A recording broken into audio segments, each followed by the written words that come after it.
Hello hi friends, welcome back to my channel. ఈరోజు మనం ఎక్కడికి వెళ్తున్నామంటే మన ఆంధ్రాకి ఎంతో ముఖ్యమైన ఎంతో స్పెషల్ అయిన శ్రీ కోదండరామస్వామి మీ ఒంటిమిట్ట దేవాలయంకి వచ్చాము. ఇక్కడ ఎందుకంటే కొన్ని సంవత్సరాలుగా ఇక్కడ రామస్వామికి కళ్యాణం జరుగుతుంది.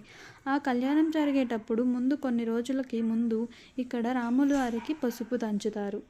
ఈరోజు అక్కడ ఆ కార్యక్రమంలో మా అమ్మ వాళ్ళు అలాగే వాళ్ళ ఫ్రెండ్స్ అందరూ పాల్గొన్నారు. అలానే ఇక్కడ మనం చూసినట్లయితే వాళ్ళ చేతిలో పసుపు, కుంకుమ అలాగే పువ్వులు తీసుకొని అలా దేవాలయంలోకి వెళ్తారు.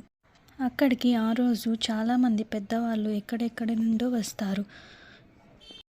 ఇలా బయట నుండి కుంకుమ, పసుపు కొమ్ములు తీసుకొని వెళ్ళేటప్పుడు చాలా అంగరంగ వైభవంగా కోలాటాలు వేసుకుంటూ ఎంతో ఘనంగా తీసుకొని వెళ్తారు. ఆలయం లోపలికి వెళ్ళే అందరూ అక్కడికి రోజు చాలామంది అంగరంగ వైభవంగా ఉంటుంది.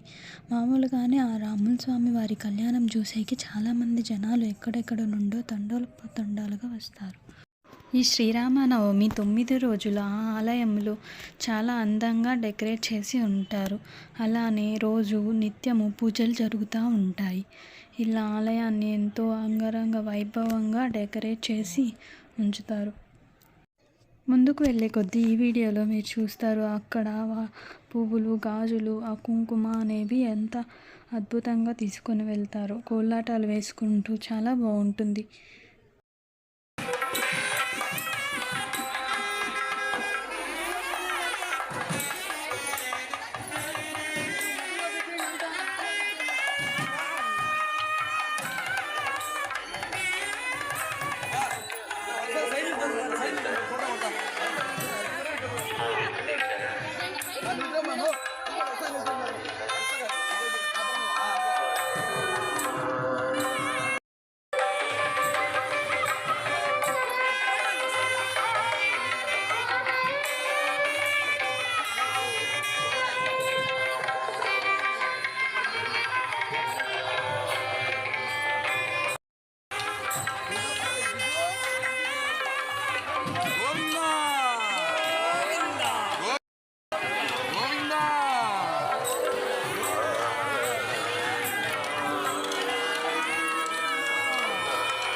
ఇక్కడ మనం చూసినట్లయితే ఆ రాముల స్వామి పెళ్ళికి పసుపు దంచేది ఎలానో అక్కడ మనం చూస్తున్నాం. ఎంత అద్భుతంగా డెకరేట్ చేశారో చూడండి.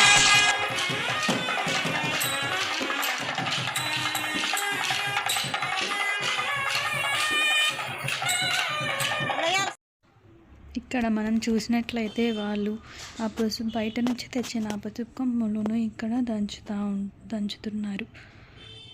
ఇంతవరకు నా వీడియో చూసినందుకు thank you so much. Please do like, share and subscribe to our channel. Thank you. Bye.